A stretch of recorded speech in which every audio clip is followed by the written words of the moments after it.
Kala siguro nila Rider 150 rin yung motor ko. Suzuki Export to mga kamadla. Suzuki Export na 2-stroke. Lolo na kung tawagin, matandang motor na ha mga kamadla. 2-stroke yung nilalagyan ng tutya. Sa hindi nakakaalam dyan, hindi to Rider 150. Kasi nga may vlog tayo na CNC na half shifter. Ayan, nilagay natin dyan yan. Kung gusto nyo manood sa ating mga vlog, mag-search lang kayo sa YouTube ng YouTube TV WK926. Andun yung mga DIY natin na binuo natin to. Ayan boss, yung sinasabi mo. Kasi may nag-comment doon, tumatama daw. Kasi hindi ko pinapakita yung kabila. Hindi yan tumatama boss. Ayan o. May sariling bracket dito sa motor ko yan.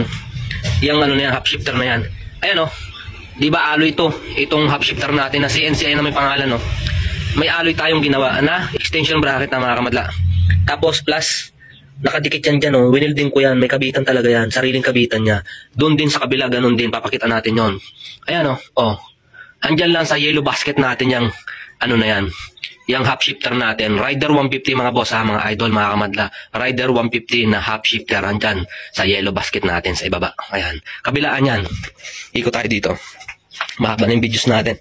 Ayan o. Kabilaan yan boss. Sok na swak yan o. Cambio. O. Diba? Diba? O.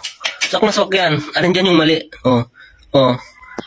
CNC yan mga kamadla. O. Ayan o. Alin dyan yung mali. Walang sabit yan sa kadena. Diretso yan.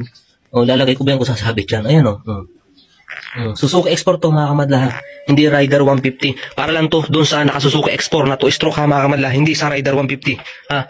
Yung half shifter natin ng Rider 150. Ayan, bili na kayo. Ayan, pwede sa Suzuki Export natin yan. Ayan, diskartehan nyo lang.